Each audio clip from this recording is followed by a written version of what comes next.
बहुत समय पहले की बात है। बंसीपुर नामक गांव में सुरभि नाम की एक लड़की अपनी दादी के साथ रहा करती थी। कुछ साल पहले ही सुरभि के माता पिता का एक कार एक्सीडेंट में देहांत हो जाता है। तब सुरभि को उसकी दादी शहर से गांव में ले आती है। फिर तब से ही सुरभि अब गांव में ही रहा करती थी। सुरभि बहुत ही ज्यादा सुंदर लड़की थी। उसे मेकअप करना बहुत ज्यादा पसंद था। वह बचपन से ही अपनी माँ की बहुत सारी लिपस्टिक चुराकर अपने पास रख लिया करती थी।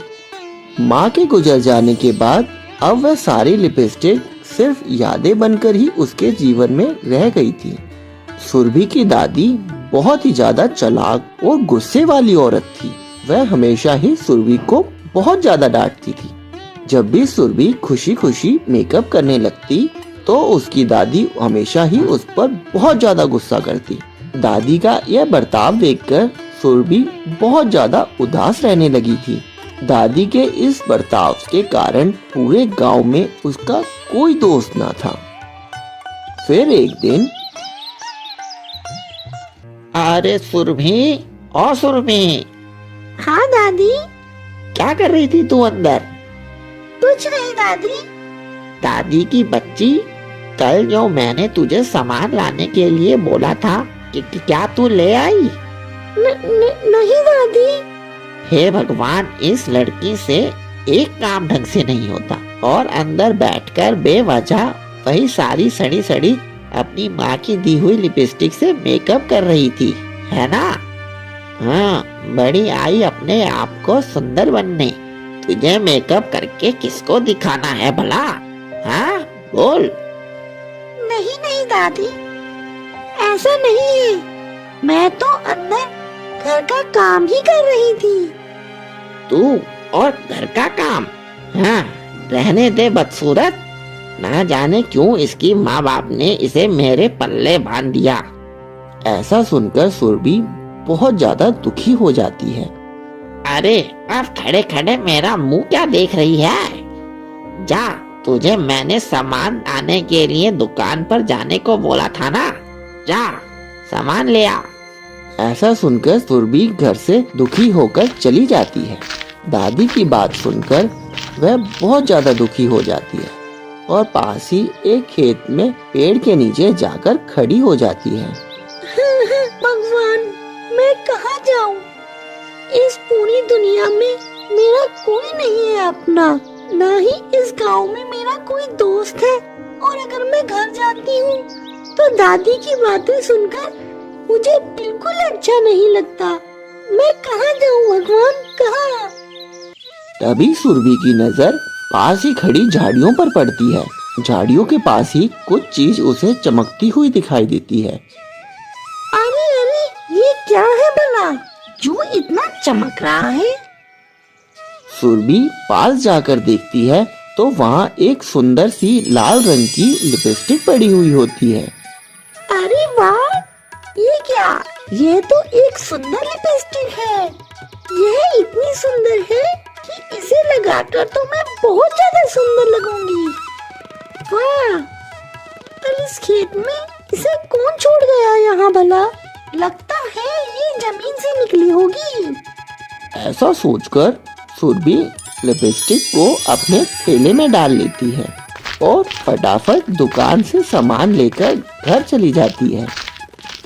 अब वह रास्ते में बहुत ज्यादा खुश थी कि उसे एक नई लिपस्टिक मिल गई जो कि बहुत ज्यादा सुंदर है।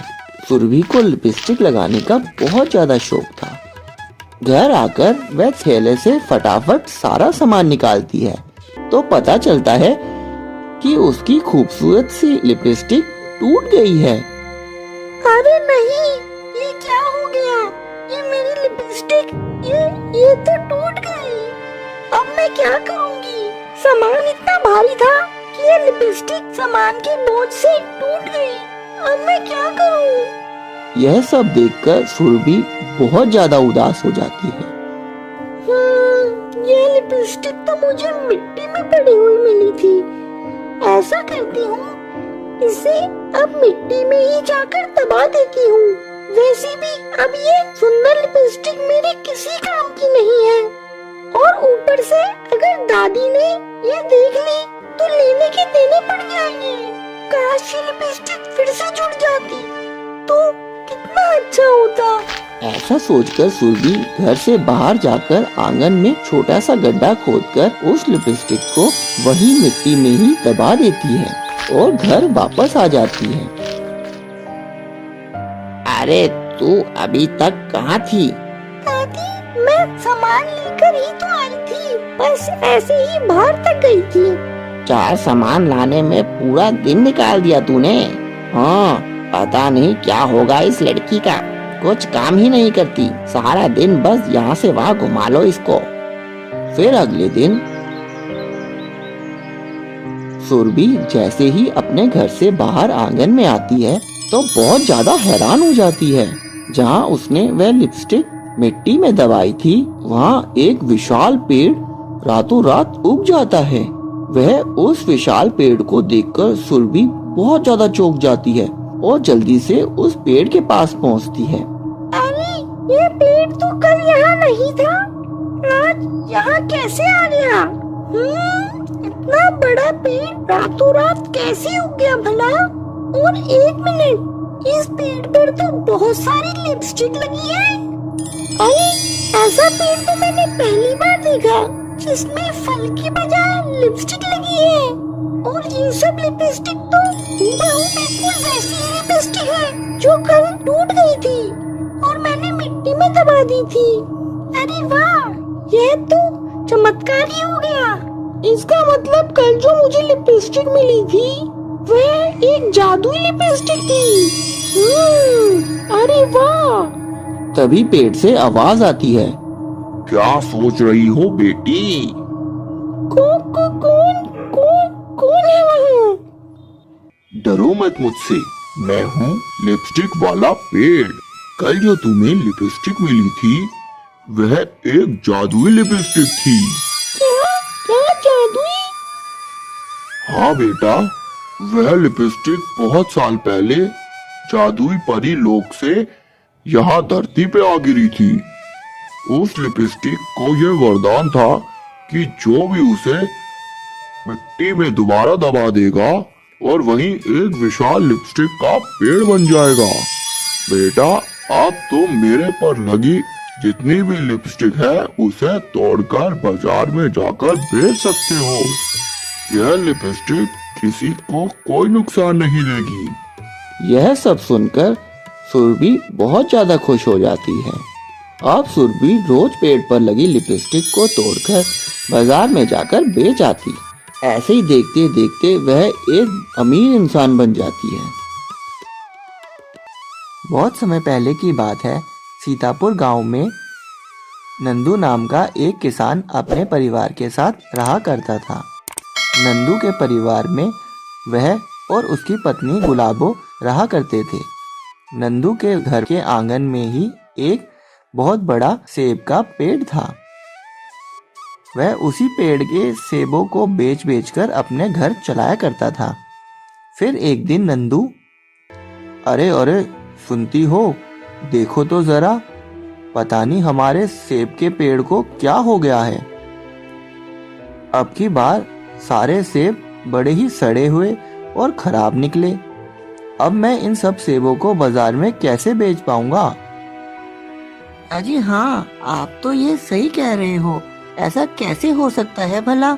हर बार तो हमारे पेड़ से बहुत ही अच्छे सेब निकला करते थे, पर इस बार ऐसा क्या हो गया? अजी कहीं ऐसा तो नहीं कि हमारे पड़ोसी कल्लू ने हमारे सेब के पेड़ पे कुछ करवा दिया हो? उसकी नीयत मुझे अच्छी नहीं लगती। वह तो हमसे शुरू से ही बहुत जलता है। अरे नहीं नहीं, वह भला क्यों ऐसा करेगा?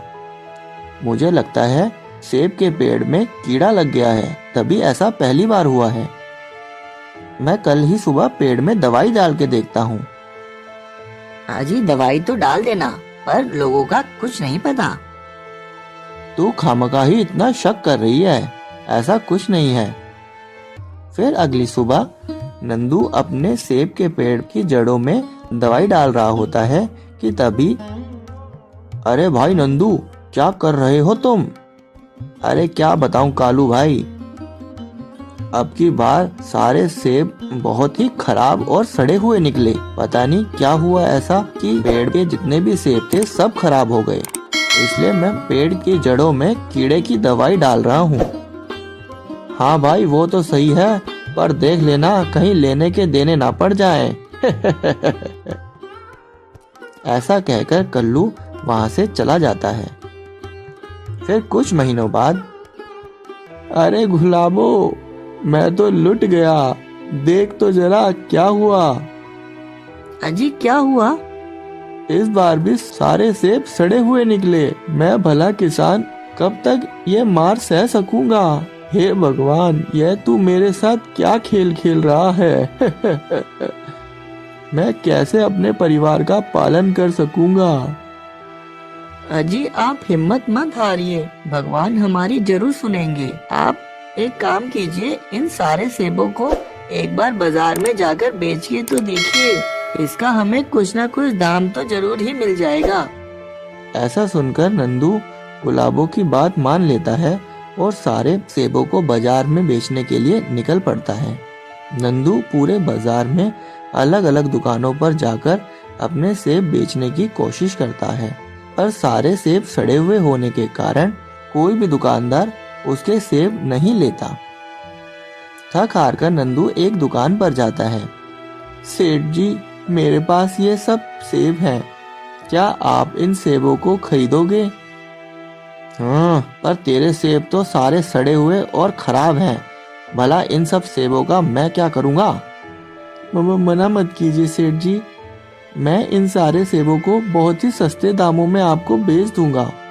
हा हा हा, अरे सस्ते दामों पर क्या, मैं तो इसका 1 रुपया ना दूं। ना जाने कहाँ कहाँ से आ जाते हैं, भला इतने खराब सेब रखकर मुझे अपना नुकसान कराना है क्या? यह सुनकर नंदू वहां से चल पड़ता है। फिर रास्ते में नंदू एक जगह जाकर रुक जाता है। हे भगवान, अब मैं क्या करूं? मेरे सेब तो पूरे बाजार में कहीं नहीं बिके, ऐसे कैसे मैं अपने परिवार का पालन कर सकूंगा? जो भी धन मेरे पास था वह तो मैं पहले ही सब खर्च कर चुका हूँ। अब आप ही बताओ मैं क्या करूं भगवान? तभी एक बाबा जी उसी रास्ते से गुजर रहे होते हैं। वह नंदू को देखकर उसके पास आकर बोलते हैं, भिक्षाम देहि पुत्र, साधु को कुछ भिक्षा दो पुत्र, भगवान तुम्हारा कल्याण करेंगे। प्रणाम बाबा जी, यह साधु तेरे पास आया है। बच्चा, इस भूखे को कुछ खिला, कुछ भिक्षा में दे बच्चा। बाबा जी, मेरे पास तो ये सड़े हुए सेब के सिवा और कुछ नहीं है आपको देने के लिए। कोई बात नहीं बेटा, दान में दी गई कोई भी भिक्षा खराब और बेकार नहीं होती। बाबा जी, मेरे पास तो यही सेब हैं, आप इन्हें स्वीकार कर लीजिए। जैसे ही नंदू बाबा जी को सेब देता है, वह खराब सेब एकदम से अच्छे सेब में बदल जाते हैं। यह देखकर नंदू हैरान हो जाता है। फिर बाबा जी वह सेब खाते हैं और नंदू से परेशान होने का कारण पूछते हैं। क्या हुआ बेटा, तुम क्यों इस रास्ते में इतना परेशान और उदास बैठे हो? क्या करूं बाबा जी, मेरे सेब का कारोबार बहुत ही अच्छा चल रहा था, फिर अचानक से पता नहीं ऐसा क्या हुआ, मेरे सारे सेब खराब निकलने लगे। मैंने बहुत ही उपाय किया पर कुछ भी सही नहीं हो पाया। बाबा जी, आप ही बताइए कि अब मैं क्या करूं? आप कुछ ऐसा चमत्कार कर दीजिए जिससे मेरी जिंदगी ही बदल जाए। फिर बाबा जी आंख बंद करके अंतर ध्यान हो जाते हैं और थोड़ी देर बाद बोलते हैं, यह लो बेटा, यह चमत्कारी विभूति, तुमने मुझ भूखे को यह सेब खिलाए हैं, तुम्हारा भला हो। जा, यह चमत्कारी विभूति अपने सेब के पेड़ में डाल देना और फिर कमाल देखना। ऐसा कहकर साधु वहां से चले जाते हैं और नंदू वापस अपने घर आ जाता है। घर आकर वह दिन में जो कुछ भी हुआ अपनी पत्नी गुलाबो को सब बताता है। बाबा जी वाली बात सुनकर नंदू की पत्नी बहुत ही ज्यादा खुश हो जाती है। अजी यह तो बहुत बढ़िया हुआ। आप एक काम कीजिए, जल्दी से जाकर विभूति को अभी अपने सेब के पेड़ में डाल दीजिए। अरे रुक रुक, इतना भी क्या जल्दी है। मैं कल सुबह सबसे पहले जाकर अपने पेड़ में यह जादू विभूति डाल दूंगा। फिर अगले दिन नंदू सुबह होते ही सबसे पहले जाकर अपने सेब के पेड़ में वह जादुई विभूति डाल देता है। फिर अगली सुबह नंदू सेब के पेड़ की तरफ जैसे ही जाता है तो वहाँ का नज़ारा देखकर चौंक जाता है। अरे गुलाबो, तू जल्दी आ यहाँ। अरे अरे गुलाबो, जल्दी आ। हाजी, क्या हुआ? क्या हुआ? क्यों चिल्ला रहे हो? अरे क्या हुआ आपको? हाँ? पूरे आंगन में सेब ही सेब फैले हुए होते हैं। फिर तभी एक सेब पेड़ से नीचे गिरता है और जमीन पर गिरते ही एक सेब के 2 सेब हो जाते हैं। यह देखकर नंदू और उसकी पत्नी चौंक जाते हैं। अरे ये क्या? यह तो जादुई सेब है। एक सेब से 2 सेब बन गए। ऐसा कमाल तो हमने अपनी जिंदगी में कभी नहीं देखा। यह तो कमाल ही हो गया। फिर नंदू फटाफट सभी सेबों को इकट्ठा करता है और बाजार में जाकर बेचने के लिए तैयार हो जाता है। अब नंदू और नंदू की पत्नी गुलाबो बहुत ही खुश थे और खुशी खुशी रहने लगते हैं। यह कहानी एक ऐसी बूढ़ी माँ की है जो भीमपुर गांव में रहा करती थी, जिसका नाम भागीरथी था। भागीरथी के पति का देहांत हो गया था। उसका एक ही बेटा था जो कि शहर में नौकरी करने गया और फिर वहीं रहने लगा। भागीरथी के बेटे ने कुछ साल तो अपनी माँ के लिए शहर से पैसे भेजे, फिर उसने पैसे भेजना भी बंद कर दिया। यह देखकर भागीरथी बहुत ही ज्यादा उदास और परेशान रहने लगी। काकी, ओ काकी, अरे तुम यहाँ बैठी हो? मैं सारी जगह तुम्हें ढूंढ आई। क्या करूं बेटा, अब अकेले समय नहीं बीतता। मेरा एक ही तो बेटा था, अब मैं उसका ही इंतजार करती रहती हूँ। अरे काकी, तू अब भी क्यों इंतजार करती है उसका? उसे गए तो सालों हो गए। तेरा बेटा तुझे भूल गया है। हाँ, मुझे मालूम है बेटा, पर मैं क्या करूं, माँ की ममता होती ही ऐसी है। फिर अगले दिन यह महीना भी बीत गया, पर ना तो मेरे बेटे ने पैसे भेजे और ना ही खुद मुझे मिलने के लिए आया। पता नहीं मेरा बेटा किस हालात में होगा। अब तो लगता है इस उम्र में मुझे ही कुछ काम धंधा करना पड़ेगा। फिर वह बूढ़ी काकी की नजर अपने घर के आंगन में लगे केले के पेड़ पर पड़ती है। अरे यह केले तो पक गए हैं। ऐसा करती हूँ, इन्हें ही तोड़कर कुछ खा लूंगी और कुछ बेच दूंगी। यह सोचकर वह बूढ़ी काकी पेड़ के नीचे पहुंच जाती है और देखती है सारे केले पेड़ पर बहुत ही ज्यादा ऊपर लगे हैं, जिनको उतार पाना उसके बस की बात नहीं थी। तभी वहां रामू आ जाता है। रामू उसी गांव में रहा करता था और बूढ़ी काकी के बेटे का बहुत अच्छा दोस्त था। अरे काकी, क्या हुआ? आप ठीक तो हैं? हाँ बेटा, मैं ठीक हूँ। बेटा, तू मेरा एक काम कर देगा? मेरे लिए यह पेड़ पर चढ़कर तू सारे केले मेरे लिए तोड़ देगा? पर काकी, आप इन केलों का क्या करोगे? बेटा, मैं इन केलों को बेचकर पैसे कमाऊंगी, जिससे कि मैं अपना घर चला सकूं। बेटा, एक काम कर, तू 10 दर्जन केले मेरे लिए तोड़ दे। मैं तुम्हारे लिए 10 दर्जन केले तो तोड़ दूंगा, पर इसमें मेरा क्या फायदा? एक काम करो काकी, आपको मेरी एक शर्त माननी होगी।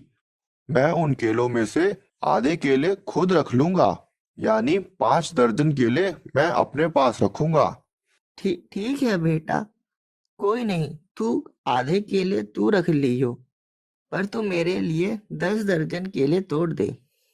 ऐसा कहकर रामू पेड़ पर चढ़ जाता है और 10 दर्जन केले तोड़कर ले आता है, जिसमें से वह 5 दर्जन केले खुद रखता है और 5 दर्जन केले काकी को दे देता है।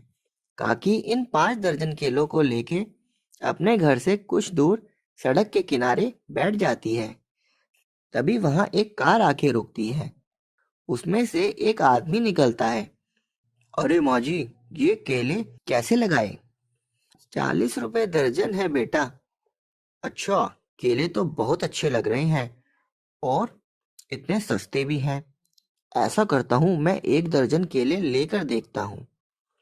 अच्छा माँ जी, 1 दर्जन केले दे दीजिए। अच्छा, एक बात बताएं माँ जी, आप इतनी बड़ी उम्र में काम कर रही हैं और इस सड़क पर बैठे हो, क्या आपके घर पे और कोई नहीं है? क्या करूं बेटा, मजबूरी है, इसलिए काम करना पड़ रहा है। अच्छा ये बात है, तो ऐसा कीजिए काकी, आप ये सारे केले मुझे बेच दीजिए। ऐसा कहकर वह आदमी सारे केले खरीद लेता है। यह सब देखकर काकी बहुत खुश हो जाती है और सब केले बेचकर अपने घर वापस आ जाती है। उस दिन काकी बहुत ज्यादा खुश होती है क्योंकि उनकी कमाई बहुत अच्छी होती है। वहीं दूसरी तरफ रामू भी 5 दर्जन केले ले जाकर बाजार में महंगे दामों पर बेचता है। केले इतने अच्छे होते हैं और इतनी अच्छी क्वालिटी के होते हैं कि उसके सारे केले फटाफट हाथों हाथ बिक जाते हैं और शाम को रामू अच्छे पैसे लेकर घर पे आ जाता है। अरे वाह, आज तो बहुत अच्छी कमाई हो गई। काकी के घर पे जो केले का पेड़ है, उसके केले तो बहुत ही ज्यादा अच्छे हैं। ऐसा क्या करूं मैं, उस पेड़ के सारे केले तोड़ दूं और जाकर बाजार में बेच दूं, जिससे कि मुझे बहुत ज्यादा मुनाफा हो जाए और काकी को पता भी ना चले। ऐसा मैं क्या करूं? रामू के मन में लालच आ जाता है।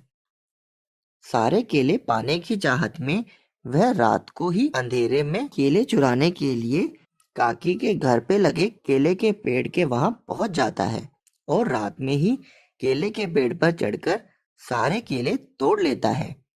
वह सारे केले एक बोरी में भरकर चोरी छुपे अपने घर ले आता है और बहुत खुश होता है। फिर अगले दिन बूढ़ी काकी केले के पेड़ के नीचे बैठकर रामू का इंतजार कर रही होती है कि कब वह आकर केले तोड़ेगा और उसके बाद कब वह केले बेचने के लिए सड़क के किनारे जाएगी।